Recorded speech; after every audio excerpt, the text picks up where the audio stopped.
Hello everyone and welcome back for another episode of Indie Impressions. My name is Nick and today we're checking out an awesome little thing called Species. Well, it's actually not very little, it's actually quite big. But right now it's an alpha, so we're going to call it somewhat little. Its full title, Species Artificial Life, Real Evolution. It's a little bit of a mouthful, so yeah, we're just going to call it Species. This is a simulation with a game wrapped over it of like an idealized version of evolution, not even idealized, like actually a simulation of evolution. You can see this crazy wheel here, which is actually quite an amazingly cool looking piece of art. And we are here on this wheel at the very bottom there. It's quite a amazing branching path. So I guess most of this is procedurally generated, and it basically sets the rules for physics to give way to what actual evolution should do. Should these creatures be in the positions they're in the environment they're in, it'll let, the selection and all of that good stuff happen. So let's start up a world.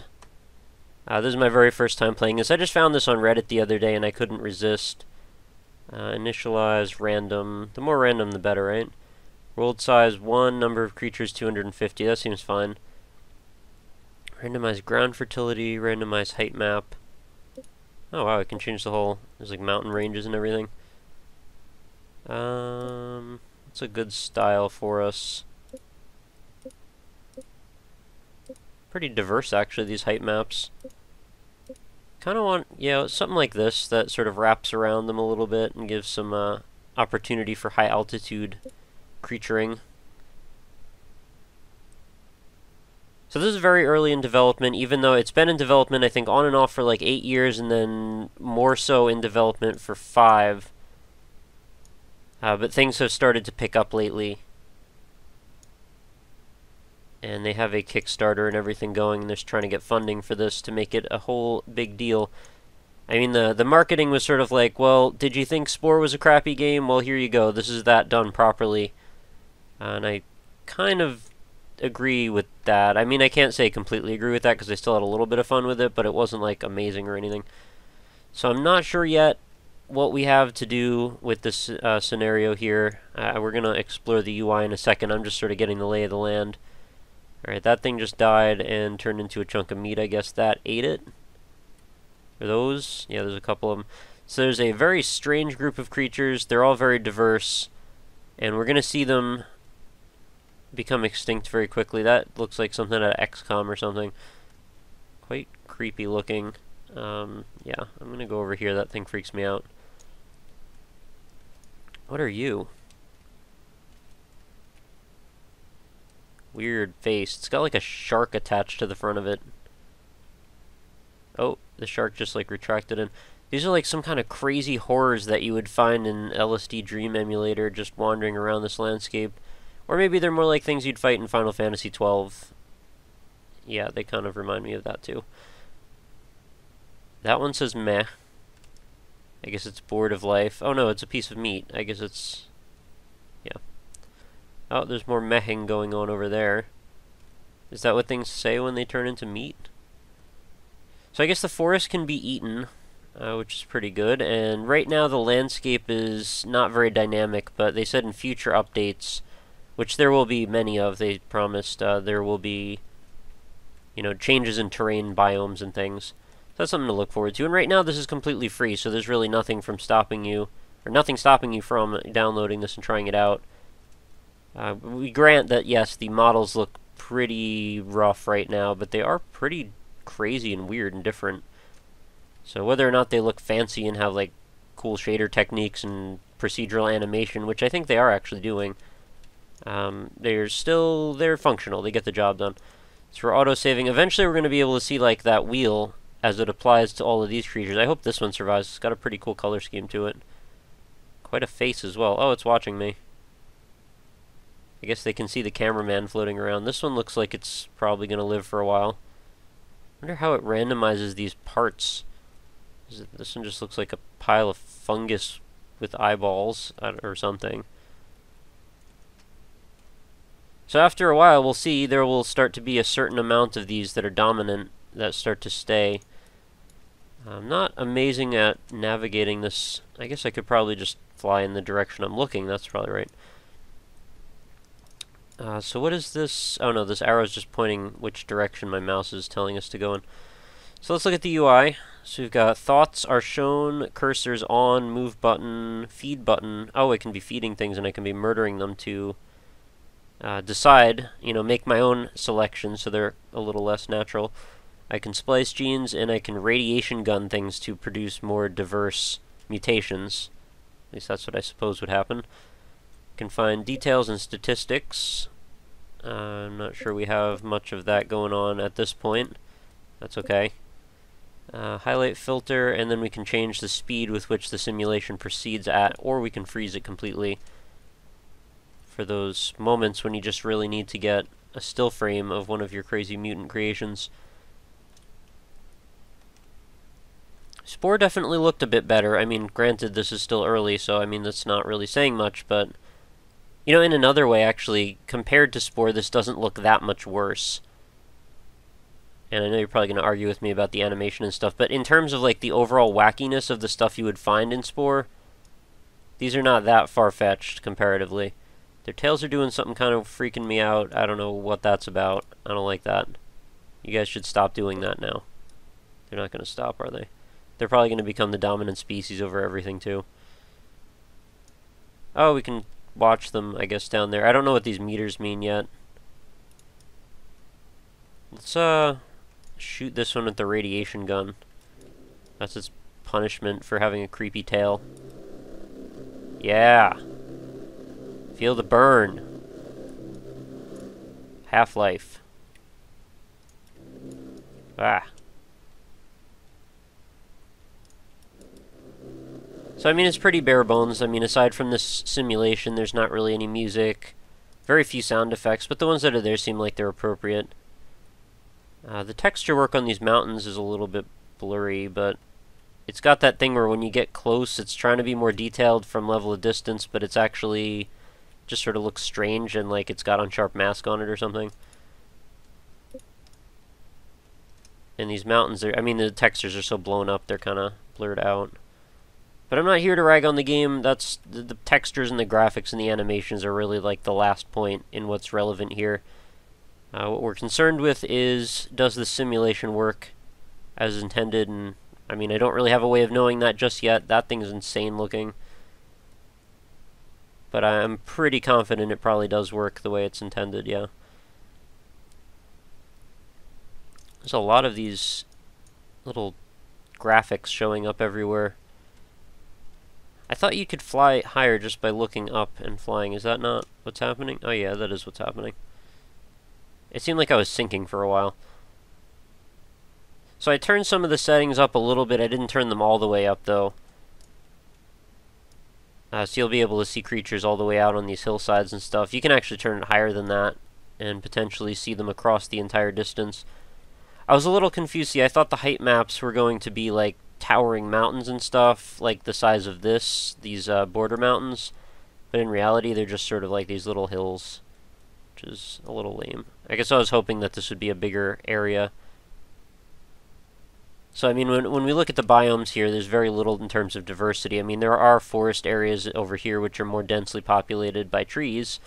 Then there's, like, the gradation as it melts away to more plains areas, which are, I mean, granted, still not plains, but grassier. And then there's some desert areas on the side here, and then in the back behind all the mountains. It would be really interesting to see if the simulated, like, larger swaths of land with weather patterns and heat and cold. The top of this mountain might be frozen, therefore only some creatures would venture up there, which would then lead to a whole different selection of biodiversity. And I'm not a biologist or an evolutionary biologist by any means, and I have almost no idea what most of that stuff has to do with anything, but I still take a great interest in this stuff. I do enjoy science, and I do have a pretty basic, fundamental understanding of this, thanks to my subpar American education. So these guys seem to be taking over, it looks like. I wanted to stick with this long enough that we could at least get a good view of what's going on a larger scale here. These two-legged creatures that look sort of fleshy, like they're something from Silent Hill. Those meat club monsters seem like they're doing a number on some of the other guys. What we could do is get a nice big broad view on everything, like this, and let's speed up our progress here. I mean, you see things flashing green a lot. I think that means maybe they're multiplying, I guess. You'll notice there are a lot of these little yellow and pink things down there too. I wonder if those are like pupa forms of the bigger ones, and then there's chunks of meat appearing everywhere. Interesting that you can draw a parallel between this and Cuboid Sandbox, but you certainly can. Go check out that video if you haven't already. It's apparently very popular. I'm not sure what's up with that, but on my Indie Impressions website, Cuboid Sandbox has been like 80% of the search results for the last month. No idea what happened there. Nobody seems to know, even the developer. It's a strange mystery, but if you guys out there know why you're searching for Cuboid Sandbox, please let me know. I'm very interested. Not that I'm trying to put the game down, it's cool, but it's just like, wow, I didn't realize so many people wanted to know about that game, and how did you even find out about it? Because it was a small LD24 game. I think it was 24 or 23, whichever one. So yeah, let me know in the comments. I'm curious about that. So these little pop-up thought bubbles are actually starting to take over what we see here, so I think I'm going to turn those off if I can. Where did I see that? Oh, right here. Thoughts are now hidden. Ah, it's kind of relief. So it seems like it's holding up fairly well in terms of frame rate. I mean, I know it says 18 there and 16, so I guess maybe not fairly well, but my computer's kind of crappy in terms of, you know, running crazy, awesome new stuff. I got it at the point when it was going to be a Crisis killing machine, like it would be able to run Crisis, the original one, at 60 frames per second, and that was going to be its big accomplishment. So it's all been downhill since then. My graphics card is a NVIDIA GeForce 8800 GTX, which is quite old now. I think the whole rig's like 4 years old now. So I'm surprised that it can handle itself fairly well on the majority of things. It can still play most of the newer games. Like it plays Borderlands 2 just fine, which is great. And most things are turned up, but there are a few things I had to turn off. In fact, Borderlands was a weird thing, and I don't mean to get off on a crazy tangent here, but I did have to edit the INI file in that. And once I turned down the particles, because that's the thing, it's got these physics-enabled particles, and it's set to like 100 billion that'll remain on screen at one time, and if you edit the INI file, you can turn it down to like 10,000 or 100,000, and it runs so much better. Just a little hint for those of you who might play Borderlands out there. It made all the difference. I was actually at a point I was not able to play the game because it was so bad. Alright, so now we're seeing these purple guys here starting to take things over. We've got these butt monsters over here which are wandering around, and then these Silent Hill Meat Club monsters, which is what I'm calling them. Then down here we've got these, there's various shades of purple actually. There's the dark purple and there's more pink. Large-footed lizards or something. So we're still in single speed play mode. You can actually just see, like taking a broad look at everything, the dark purple monsters seem to be taking over mostly. So let's speed it up to 10 times. Watch stuff run around for a while, watch the meat pile up. That meat is definitely gross. It's so sludgy looking. It looks like the stuff that McDonald's makes hamburgers out of, that, what is it, pink paste or pink sludge? Pink goo? I don't know, something like that. Alright, so things are starting to creep over to the left side of the playing area. These deserts seem largely uninhabited. There's like occasionally a rare, strange one. Man, you could make a sweet Pokemon game out of this, I just realized. Procedurally generated Pokemon. You can never catch them all. Sounds like a Pokemon fanatic's worst nightmare, actually. So maybe that's a bad idea, but it seems like a good idea in my head anyway. So things are definitely cooking along. Wondering if we're going to start to see biodiversity drop to 0. Or, you know, 1, eventually. Keep periodically auto-saving, which is nice. Looks like the general population has been taking a bit of a dive, because there was a lot of purple stuff over here before. And now there's a lot of very sparse areas where there's almost nothing. I wonder if there's a place we could see, like, exactly how long time has been passing for. I don't know what this means. Oh, ecosystem. That must be like the total population, maybe? Species times 12, creatures. Okay, so actually that's the population. You can see that just going straight down. The one cool thing that Spore had going for it, though, was the fact that you could start out at, like, the bacterial level, or, you know, single-celled organism level, and then work your way up from there. It seemed like such an amazingly ambitious premise, though. It almost seemed impossible that you could turn something that amazingly ambitious into something really functional. So, I mean, not that the game wasn't functional, but it specified, and it went really down a very narrow corridor for what the game actually had to offer. So I'm hoping that this game can pick up some of the slack in that respect,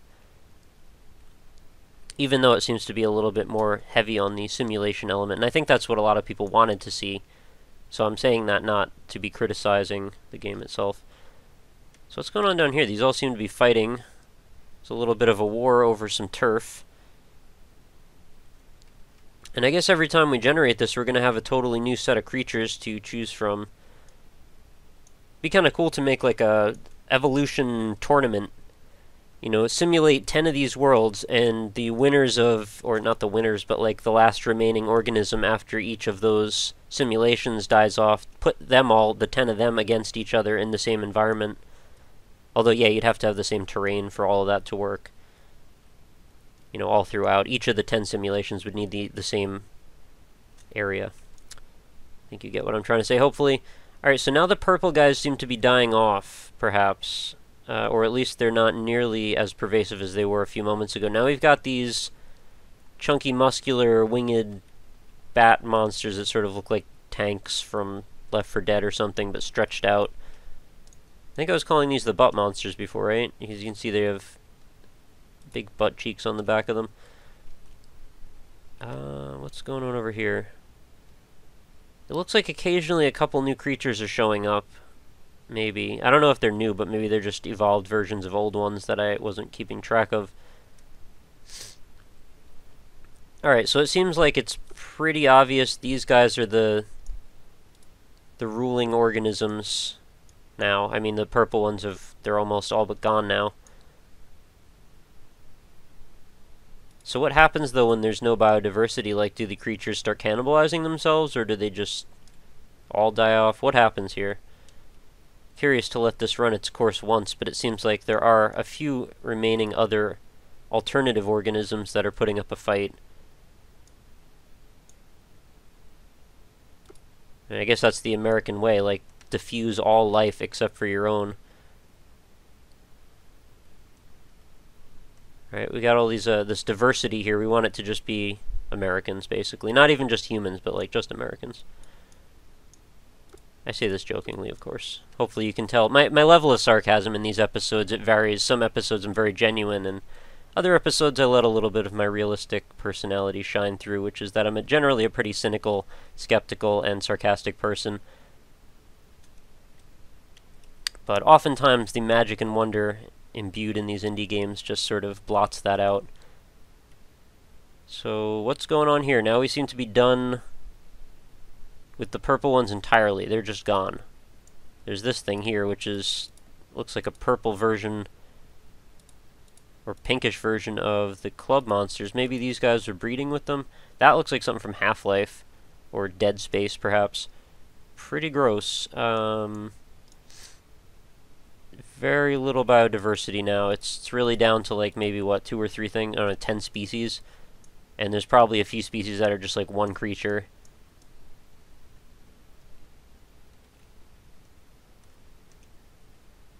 Now I know this is probably not the most exciting thing. Like watching this, you're gonna go, why would I want to download this? Well, you may not even want to download this now, but you will want to at least keep tabs on the development of this game because it's got a lot of potential. Clearly. And since we're still in alpha, I mean, you know what alpha is, right? It's very simplistic. We're still just adding features. Bug fixes usually come more heavily in beta, but for now we're realizing the potentiality of this situation as fully as we can. So this is not even finished feature-wise. There's not, not completed graphics. There's not completed physics engines. There's not, any of that stuff is still up for grabs. So we're going to wait till beta before we start passing any judgments on really anything. Even though, you know, you gotta pass a few judgments to have an impressions video, otherwise what's the point, right? So I'm trying to run the balance between the two of them. And I think right now this is totally surviving off of potential. And there is a lot of interesting uses that I think you could pull out of this. So it does look like there are a few surviving species that are starting to rise up again. These weird teddy bear tentacle creatures, I don't know. It's kind of hard to even give names to these things. That would be interesting, actually, if you could name each of the species and then watch that tree of life begin to rise and then fall. And you could see how all your named creatures, like where they die off and what branch of evolution they made it out to. I seem to be steadily falling now. I'm not actually pressing any buttons. I'm not sure what that's about. Well, let's turn it off 10x. So we've clearly simulated a lot of years worth of evolution. I think we're mostly left now with, we've got 9 species remaining. Oh, maybe I can already name them actually, no? Maybe? I don't know. It looks like this would be the thing you would highlight and change the name, but no, I don't think so. Okay, so that looks like a walrus with a dude's nose sticking out of the top of it. Weird stuff, man. We could go and start murdering some of these and see what happens. I don't know how helpful that would be. Actually, kind of don't think that's really helpful at all. It's like, hey, that was our dad. Now he's a chunk of meat. Walrus monster, you're mine. I wonder what happens. So now what we could do, if we really wanted to, we could go and start irradiating a bunch of these things. Like, really hard, and see what happens. So we might start seeing some crazy deformed mutations or whatnot. Those stilt legs are definitely strange. We probably have to radiate a bunch of these, otherwise the chances of us finding mutations are going to be pretty small. Can you irradiate the meat so that way when they eat it? I don't know. And then we can gene splice, so if we wanted to, we could potentially grab one of these guys, I guess cross it with that thing. I don't know what that does. I don't really get it. It glows pink for a second. Is that good? Am I making creatures now? Splicing. I just keep splicing. It's not doing anything. Feed. So you can obviously change the whole trajectory of this situation by just feeding the ones you want to keep or murdering the ones you don't. So kind of neat that that can happen. I would hope for even more tools like that in the future to be able to really mess with them. It looks like most of them are quite hungry, which is a little sad because there's so little biodiversity, there's not a lot to hunt. There's quite a bit of meat over here. And we can pick them up and move them around. Sort of feel like Princess Bubblegum lifting up all her little candy friends and cutting their legs off with scissors and then gluing them to the other one, and then he rolls around. You know which episode I'm talking about. Man, that lich is crazy. Alright, let's grab this guy. Let's move him over with those. There's not even really a point. Really, the reason you would move them around is if you want to start fights and stuff. So, I mean, in a larger scale, this is really a much more graphically interesting and diverse version of Cuboid Sandbox at this point. But still, I'm keeping my eye on it. I think it's pretty cool. Species, artificial life, real evolution. That's going to do it for today's episode. Thank you so much for watching. And remember, as always, to head on over to the website, indie-impressions.com, that way you can stay up on all the new and old episodes, sort them by distribution method. You can view all the free ones, you can view all the ones on Steam, you can view all the Greenlight stuff, all that good stuff is available for that. And when you're done with the website, make sure you head on over to facebook.com/indieimpression, leave a like there, and then I'll be able to reach you every day in your Facebook feed. Nice and simple. And when you're done with Facebook, then head on over to @RockLeeSmile on Twitter. Give me a follow, and feel free to send me any game suggestions, critiques, recommendations, comments, whatnot about the show. Whatever you want to talk about, I'm game. Pretty personable when it comes to Twitter. I tweet way too much nowadays, but what can you do? So that is going to do it. Make sure you guys come back again tomorrow for another episode. I do one every single day. I'll see if I can get one with a little bit more music next time. This is a little dry in that area, but again, we're working off an alpha. It is what it is. So just keep this one in mind. Keep a watch on it. All links are going to be in the description. Feel free to download it and mess around yourself if you like. Should be pretty cool. So thanks again. Have a lovely night, guys, and I will talk to you tomorrow. Later.